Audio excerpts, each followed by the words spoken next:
म्लेच्छराज ने अपने अनुयायियों के लिए जो अनुशासन का मापदंड तैयार किया है, हम उसके विषय में चर्चा कर रहे हैं। अनुशासन संख्या 7 का यह कहना है, आप अपने कर्ज सदैव चुकाएंगे। अपने कर्ज चुकाएंगे, इससे तात्पर्य केवल आर्थिक कर्ज नहीं है। जैसे कोई बैंक अपने ग्राहक को लोन देती है और उस ग्राहक से उसके बदले सूद लेती है, तो ये एक प्रकार का आर्थिक विनिमय हो गया, कर्ज का आदान प्रदान हो गया। लेकिन यहाँ पर ऑलवेज पे योर डेब्ट्स, आप सदैव अपने कर्ज चुकाएंगे। इसका तात्पर्य यह है कि अगर म्लेच्छराज के किसी सेवक के द्वारा आपके प्रति कोई उपकार किया गया है, तो आप उस उपकार को अवश्य चुकाएंगे। आप बीच में संगठन नहीं छोड़ सकते हैं। मतलब आप संगठन के द्वारा दिए गए उपकार का बदला सदैव चुकाते रहेंगे। जहाँ भी आपका कार्य क्षेत्र हो, जहाँ पर भी आप कार्य कर रहे हों, चाहे आप नेता हों, चाहे आप अभिनेता हों, चाहे आप खिलाड़ी हों, चाहे आप उद्योगपति हों, चाहे आप चिकित्सक हों, चाहे आप लेखक हों, चाहे आप वैज्ञानिक हों, चाहे आप व्यवसायी हों या जो भी हों, संगठन के द्वारा, म्लेच्छराज के लोगों के द्वारा आपके प्रति जो उपकार किया गया है, आपको जो बल या संसाधन प्रदान किए गए हैं, आप उसका बदला सदैव चुकाएंगे। कभी भी एक तरफा ये संबंध नहीं होगा कि आपने वहाँ से लाभ उठा लिया और जब अपने कर्तव्य के निर्वहन की बात आई तो आप पीछे हट गए। 8वां नियम यह कहता है, एक जान की कीमत गोली की कीमत से सदैव अधिक होती है। ये बात जानकर आपको आश्चर्य होगा कि विश्व में हथियारों की सप्लाई, हथियारों के निर्माण, हथियारों की खपत बहुत अधिक है और बड़ी बड़ी अर्थव्यवस्थाएं केवल इसीलिए चल रही हैं कि कहीं पर युद्ध हो रहा है। किसी देश में चल रहे युद्ध से वहाँ की अर्थव्यवस्था नष्ट होती है, तो किसी देश में उसी युद्ध के कारण अर्थव्यवस्था चमक जाती है। लेकिन म्लेच्छराज का यह नियम है कि उसके अनुयायी गोली से अधिक जान की कीमत समझेंगे, गोली से अधिक महत्व प्राण को देंगे। अब गोली जो है वो म्लेच्छराज के अर्थव्यवस्था में एक बहुत बड़ा हिस्सा अदा करती है। गोली के कारण, हथियारों के कारण, मिसाइल के कारण, बम बारूद के कारण म्लेच्छराज की अर्थव्यवस्था बहुत ऊपर जाती है और साथ ही साथ विश्व की जनसंख्या उससे संतुलित रहती है। तो म्लेच्छराज को अपने मानसिक गुलामों के ऊपर नियंत्रण करने में बड़ी सुविधा रहती है। लेकिन इसका जो नियम है कि गोली की कीमत जान की कीमत से सदैव कम रहेगी, ये नियम उसके सेवकों के ऊपर बहुत महत्वपूर्ण रूप से लागू होता है, ताकि केवल वो लोग मरें जो म्लेच्छराज के प्रति पूर्णतया समर्पित नहीं है। क्योंकि अगर अपने ही गुलाम मर जाएंगे तो काम कौन करेगा? इसलिए गुलाम जिंदा रहें, गुलाम अपना काम करते रहें। जॉम्बी जो हैं, जॉम्बी का सरदार जॉम्बी को नहीं मरने देता। वेम्पायर इत्यादि के जो सरदार है वो वेम्पायर को नहीं मरने देते, यही मैथोलॉजी में कहा जाता है। लेकिन ये बात यहाँ भी लागू होती है कि गुलाम अगर मर जाएंगे तो हमारे अभियान को आगे बढ़ाएगा कौन? हमको मैन पावर कहाँ से मिलेगा? इसीलिए लोग मरें, लेकिन मरने वालों में हमारे गुलाम ना हों। हमारे गुलामों की जान की कीमत गोली की कीमत से सदैव ज़्यादा रहेगी। इसीलिए जहाँ बड़े बड़े युद्ध हो रहे हों, वहाँ मरने वाले लोग या तो म्लेच्छराज के संगठन में, म्लेच्छराज के दल में बहुत निम्न स्तर के लोग हैं जिनके मरने से म्लेच्छराज की सत्ता को प्रभाव नहीं पड़ता, या फिर ये वो लोग हैं जिनको जिंदा रखकर अब म्लेच्छराज को कोई लाभ नहीं होगा। म्लेच्छराज का 9वां नियम यह कहता है, बिना पहले स्तर को पार किए आप अगले स्तर तक नहीं पहुंच सकते हैं। आपको जो काम करने के लिए कहा गया है, यदि आप उस काम में असफल होते हैं तो आप उसी स्तर में फंसे रह जाएंगे। जैसे कि किसी भी सत्ता के लिए अलग अलग स्तर होते हैं। जैसे कि नेतागिरी में भी स्तर है, मुखिया है, सरपंच है, उसके ऊपर आप नगर पंचायत या जिला परिषद देख लीजिए, उसके ऊपर सांसद है, विधायक सांसद देख लीजिए, उसके ऊपर प्रधानमंत्री, मुख्यमंत्री इत्यादि हैं। तो उसी प्रकार से यहाँ भी अलग अलग स्तर हैं। और फ्रीमेसन्स में भी 33 स्तरों की बात कही जाती है और फ्रीमेसन्स भी काउंसिल ऑफ 17 का एक हिस्सा है। फ्रीमेसन्स हो, इल्यूमिनाती हो या बोन एंड स्कल्स हो, ये सब अलग अलग जो अनुभाग चल रहे हैं म्लेच्छराज के, ये सभी काउंसिल ऑफ 17 का ही हिस्सा है। काउंसिल ऑफ 17 में 15 संस्थाएं हैं और जो 2 हैं वो आर्द्रम्लेच्छ और अनाम्लेच्छ हैं। जो मतलब जैसा कि मैंने आपको पिछले अनुभाग में बताया था, एक ही शरीर में रहने वाली 2 शक्तियां हैं, आर्द्रम्लेच्छ और उसका नियंत्रक अनाम्लेच्छ। तो ये 16 लोग जो 17वें के साथ युक्त हैं, उनमें 15 तो संगठन के नायक हैं, एक उनका भी नायक है और उसके अंदर जो 17वां है वो इन समस्त लोगों को शैतानी ऊर्जा प्रदान करने वाला तत्व है। तो यहाँ पर मैं बता रहा था, 9वां नियम यह कहता है कि कोई भी व्यक्ति जिसको जो प्रोजेक्ट दिया गया है, जो टारगेट दिया गया है, जो काम दिया गया है, उसको जब तक वो पूरा नहीं करता तब तक उसको अगले स्तर में प्रवेश की अनुमति नहीं मिलेगी। उसको ये पता नहीं चलेगा कि हम किसके लिए काम कर रहे हैं, उसको यह पता नहीं चलेगा कि हम जो यह कार्य किए, इस कार्य से किन सत्ताओं को लाभ पहुंचा, किस प्रकार के तत्वों को लाभ पहुंचा। हो सकता है आपको लग रहा है नेतागिरी में कि हमने ये कॉरिडोर बनवा दिया, ये प्रोजेक्ट कर दिया, ये पुल बनवा दिया, ये फैक्ट्री लगवा दी, तो इससे हमारे सीनियर नेता को लाभ हुआ, लेकिन उसके ऊपर जो बैठा है उस तक आप नहीं पहुंच सकते। जैसे किसी गेम में एक लेवल पार करने के बाद दूसरा लेवल अनलॉक होता है और उसके बाद आपको पता चलता है कि आगे की कहानी क्या है या आगे की प्रणाली क्या है, वैसे ही यहाँ पर समझना चाहिए कि एक स्तर के कार्यों को बिना पूरा किए हुए आप ऊपर के अधिकारियों से नहीं मिल सकते और ऊपर के अधिकारियों की वास्तविकता को नहीं जान सकते हैं। 10वां नियम यह कहता है कि आप कभी भी अपने जीवन के निर्णयों से म्लेच्छराज की सत्ता को प्रभावित नहीं करेंगे नकारात्मक रूप से। आपके द्वारा की गई कोई डील, आपके द्वारा किया गया कोई निर्णय, आपके द्वारा दिया गया कोई वक्तव्य अगर म्लेच्छराज की सत्ता को एक्सपोज कर रहा है, म्लेच्छराज की सत्ता के हितों के विरुद्ध जा रहा है, तो आपको न केवल उसके संगठन से बाहर किया जाएगा, अपितु आवश्यक होने पर 2 स्थितियों में या तो आपको निजी रूप से गायब कर दिया जाएगा, मार दिया जाएगा, या फिर आपके समस्त परिवार और राजदारों के साथ आपको नष्ट कर दिया जाएगा। तात्पर्य यह है कि यदि आप किसी विषय में कंप्रोमाइज़ कर रहे हैं, किसी विषय में निर्णय ले रहे हैं और वो निर्णय आपके उच्चाधिकारियों के संज्ञान के बिना है, तो आप इस बात को सुनिश्चित करें, यदि जिंदा रहना चाहते हैं तो, कि आपके द्वारा लिए गए निर्णय से आपके उच्चाधिकारी नकारात्मक रूप से प्रभावित नहीं हो। म्लेच्छराज के 11वें नियम को कहते हैं मंदिर का नियम। इस नियम को इसने वेदों से चुराया है। वेदों में एक सिद्धांत है, देहो देवालय प्रोक्तो जीवो नाम सदाशिवः त्यजेत ज्ञान निर्माल्यम सोहम भावेन पूजयेत। तात्पर्य क्या है? हमारा शरीर ही मंदिर है और उसमें रहने वाला जीवात्मा ही परमात्मा का स्वरूप है। इसीलिए शरीर रूपी मंदिर में रहने वाले चेतन रूपी देवता की हम आराधना करते हैं और अपने अज्ञान को ही निर्माल्य समझकर उसका विसर्जन करते हैं, ज्ञान को ही उपलब्धि मानकर स्वीकार करते हैं।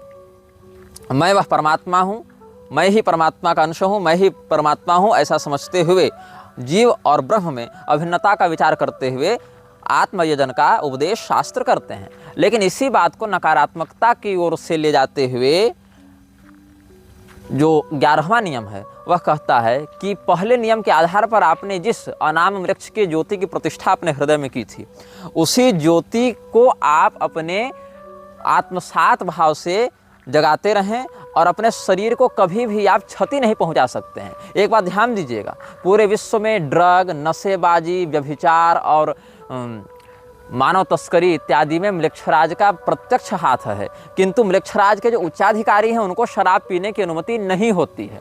म्लेच्छराज के उच्चाधिकारियों को ड्रग लेने की अनुमति नहीं होती है। म्लेच्छराज के छोटे छोटे सेवक कर सकते हैं ऐसा, क्योंकि कंज्यूमर भी तो वही बनाएंगे ना, लेकिन म्लेच्छराज के जो उच्चाधिकारी हैं वो कोई भी ऐसा तत्व अपने शरीर में नहीं डाल सकते हैं जो उनके शरीर के वाइटल ऑर्गन्स को प्रभावित करे, उनके शरीर के किडनी, लीवर इत्यादि को नष्ट करे। क्योंकि जितने शरीर में वो ज्योति प्रतिष्ठित रहेगी, अनाम म्लेच्छ की सत्ता प्रतिष्ठित रहेगी, उतनी उसकी शक्ति बढ़ेगी।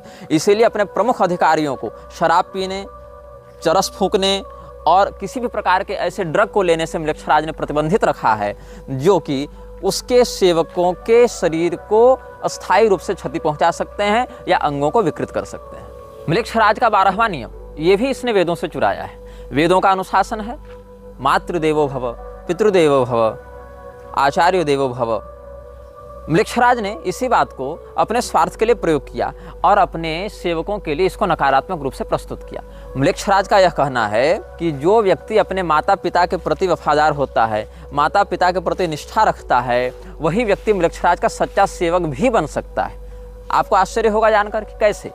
अगर कोई व्यक्ति अपने माता पिता से बहुत प्रेम करता है, अपने माता पिता की बात मानता है, तो इस बात से यह भी साबित होता है, यह बात भी सिद्ध हो जाती है कि वो व्यक्ति कभी भी कोई ऐसा कृत्य नहीं करेगा जिससे उसके माता पिता दुखी हों, उसके माता पिता रुष्ट हों, उसके माता पिता की सुरक्षा पर कोई नकारात्मक प्रभाव पड़े। तो जो व्यक्ति अपने माता पिता के भक्त होते हैं, म्लेच्छराज चाहता है कि ये उसके गुलाम बने। ताकि समय आने पर अगर वो म्लेच्छराज के विरुद्ध विद्रोह करना चाहें या उसकी सत्ता को चुनौती देना चाहें तो उसके माता पिता के ऊपर संकट का व्यवहार करके, षड्यंत्र करके म्लेच्छराज अपने सेवकों को अपने नियंत्रण में रख सकता है, ताकि अपने माता पिता के जान की सुरक्षा करने के लिए, अपने माता पिता के प्रेम में के वशीभूत होकर व्यक्ति म्लेच्छराज के विरुद्ध जाने का साहस न कर सके। म्लेच्छराज के 13वें नियम को कहते हैं शत्रुबोध का नियम, कि आपको बिल्कुल अच्छे से यह ज्ञात होना चाहिए कि मेरा शत्रु कौन है और मेरा मित्र कौन है। जैसा कि आजकल बहुत से आधुनिक युवा रेड फ्लैग और ग्रीन फ्लैग की बात करते हैं। अब हाल ये है कि ऐसे युवाओं को बाजार में सब्जी लाने भेजा जाए तो उनको मेथी, पुदीना, पालक और धनिया का अंतर नहीं पता चलता, लेकिन किसी व्यक्ति के किसी कहे हुए, किए हुए 1-2 वक्तव्य और कृत्यों से वो बिल्कुल ठीक ठीक यह समझने का भ्रम पाल लेते हैं कि हम उसके विषय में सब कुछ जान गए। नहीं, क्योंकि म्लेच्छराज का पूरा सिंडिकेट ही कपट, षड्यंत्र और विश्वासघात पर चल रहा है।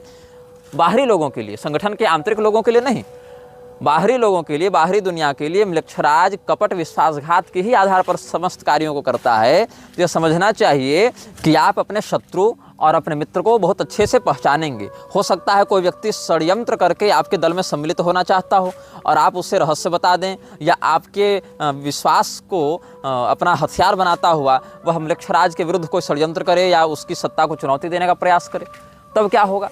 तो हमारे गुलामों के माध्यम से हमारी सत्ता बढ़ती रहे, बिगड़े नहीं, इसके लिए उसके गुलाम सदैव सतर्कतापूर्वक अपने वास्तविक मित्र और वास्तविक शत्रु का चिंतन करते रहते हैं। ये म्लेच्छराज का एक और नियम हमने आपके समक्ष बताया। म्लेच्छराज का 14वां नियम है सीमा का नियम। आपको अपनी औकात पता होनी चाहिए, आपको अपना पोटेंशियल पता होना चाहिए, आपको पता होना चाहिए कि आप किस किस काम में अच्छे हैं। जिस काम में अच्छे हैं केवल वही करने की अनुमति है। एक्सपेरिमेंट नहीं करना है कि हम ये काम करके देखते हैं, हम ये काम करके प्रयास करते हैं। म्लेच्छराज के अभियान में एक्सपेरिमेंट की अनुमति नहीं है, वहाँ परिणाम की निश्चितता होनी चाहिए। हम जो कर रहे हैं उससे हमारे अभियान में क्या परिणाम प्राप्त होगा ये शोध का विषय नहीं होना चाहिए। जब आप समाज में किसी हथियार को लॉन्च करेंगे, जब आप समाज में किसी महामारी को लॉन्च करेंगे, जब आप समाज में किसी प्रकार के व्यवस्था को लागू करेंगे तो उस बात का परीक्षण करने के लिए लागू नहीं करेंगे, परिणाम की प्राप्ति को होने के लिए लागू करेंगे।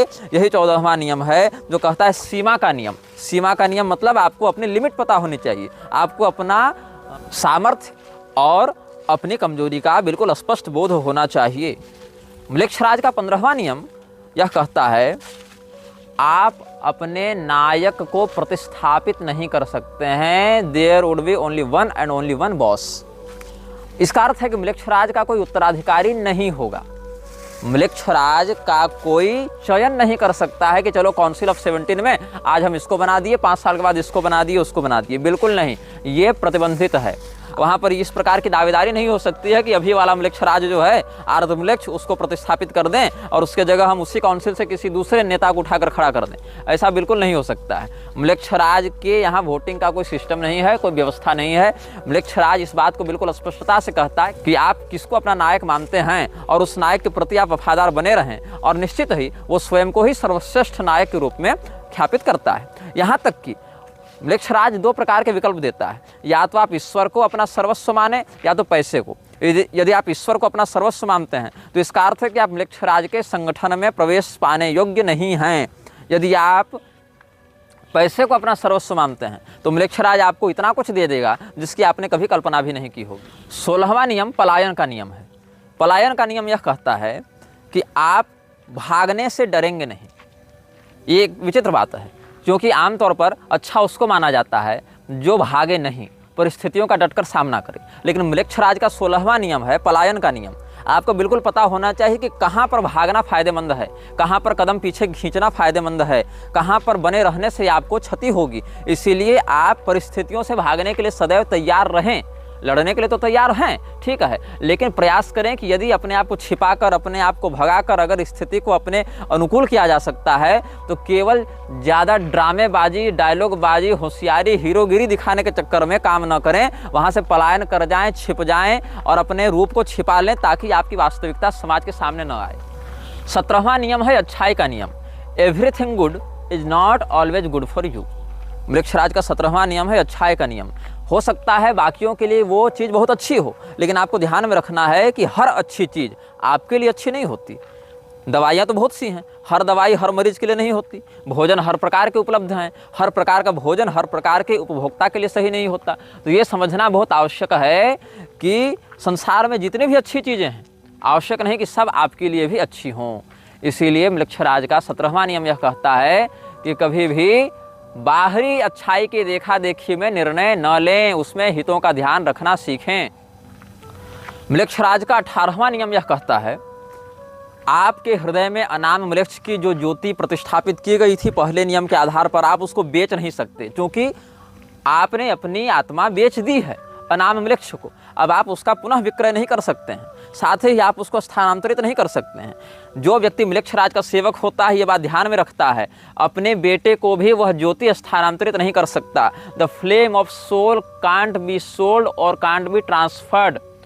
वो जो ज्योति स्थापित करता है, जैसा कि मैंने कल आपको बताया था पिछले अनुभाग में कि असुर राजाओं ने अनाम मृक्ष और आर्द्र मृक्ष के स्तर प्रारूप के लिए बच्चों का बलिदान देना प्रारंभ किया था, अग्निकुंड में डालकर। बाल वर्शिप करके भी एक ऐसा ही रिचुअल यहूदियों में देखा जाता है, जहाँ पर बच्चे को इस प्रकार से बलिदान दे देते हैं। और बाल वर्शिप बहुत गुप्त रूप से किया जाता है, जिसकी कई बार संकेत के रूप में झलक समाचार पत्रों में या सोशल मीडिया इत्यादि पर भी प्राप्त हो जाती है। तो यह समझना आवश्यक है कि आपके हृदय में जो अनाम मृक्ष की ज्योति है वो स्थानांतरित नहीं की जा सकती, हर व्यक्ति के लिए व्यक्तिगत होती है। उसको संपत्ति के आधार पर वसीयत में नहीं डाला जा सकता, उसके माध्यम से। और ये भी नहीं कि आप विसर्जित कर सकते हैं, क्योंकि उससे आपकी चेतना जुड़ी हुई है। यदि आप उसको विसर्जित करेंगे तो आपकी आत्मा को भी शरीर से बाहर निकलना पड़ेगा। ये नहीं कि हमने ज्योति निकाल दी और हम आत्मा को अपने शरीर में धारण किए हुए हैं, ऐसा नहीं हो सकता है। वो दोनों की संयुक्त प्रतिष्ठा होती है। यदि आप में उस ज्योति की सुरक्षा करने का साहस नहीं है, उस ज्योति की सुरक्षा करने का सामर्थ्य नहीं है, तो धीरे धीरे वह ज्योति आपको नष्ट कर देती है। अर्थात जैसे आप किसी गाड़ी में बैठे हुए हैं और गाड़ी का नियंत्रण कर रहे हैं, लेकिन अगर गाड़ी से आपका नियंत्रण चला जाए तो वो गाड़ी स्वयं को भी नष्ट कर लेती है और आपको भी नष्ट कर देती है। उसी प्रकार से हृदय में जो अनाम मृक्ष की ज्योति जलती है, जब द फ्लेम ऑफ सोल जो उसने स्थापित किया हुआ है, वह जो अग्नि ज्वाला है, उस अग्नि ज्वाला को यदि आप नियंत्रित नहीं करते हैं तो अग्नि ज्वाला आपको नियंत्रित करते हुए मानसिक रूप से पागल कर देती है और विनष्ट कर देती है। 19वां नियम यह कहता है, the talks of house remain in the house. Council में जो बात होगी वो काउंसिल में ही रहेगी। किसी भी सार्वजनिक समाचार पत्र में, किसी भी मीडिया चैनल में, किसी भी प्रकार के प्रसारण संबंधी व्यवस्था में उसको सार्वजनिक नहीं किया जाएगा। यदि आप उस बात को सार्वजनिक करते हैं किसी ऐसे व्यक्ति के सामने जो काउंसिल का सदस्य नहीं है, किसी ऐसे व्यक्ति के सामने जो उस ज्योति को धारण नहीं करता है, जो ज्योति धारक नहीं है, तो भी आपको मार दिया जाएगा। मतलब जो भी घटनाएं, जो भी निर्णय, जो भी परियोजनाएं काउंसिल की बैठक में चर्चित होंगी, निर्णीत होंगी, वो केवल और केवल काउंसिल सदस्य ही जान सकते हैं। वही व्यक्ति जान सकता है जिसने अनाम मृक्ष की ज्योति की प्रतिष्ठा अपने हृदय में की है। 20वां नियम है उद्देश्य का नियम। कभी भी अनाम मृक्ष की ज्योति का धारक अपने लिए किसी भी चीज की वैयक्तिक कामना अनाम वृक्ष के विरुद्ध जाते हुए नहीं कर सकता है। मृक्षराज के उद्देश्य को पूर्ण करना ही उसके जीवन का, उसके कृत्य का अंतिम और सर्वोच्च लक्ष्य होना चाहिए। वो प्रसिद्धि की चाह में, पैसे की चाह में या समाज में प्रतिष्ठा की चाह में अनाम वृक्ष के विरुद्ध नहीं जा सकता है और अनाम वृक्ष के अभियान को खतरे में नहीं डाल सकता है। You will not seek for your name and fame, you will always seek for Mrikshraj success in his missions. यह वीडियो जल्द ही हटा दिया जा सकता है। कृपया थर्ड पार्टी ऐप्स का उपयोग करके डाउनलोड करें। आप इस वीडियो को अपने चैनल पर फिर से अपलोड भी कर सकते हैं।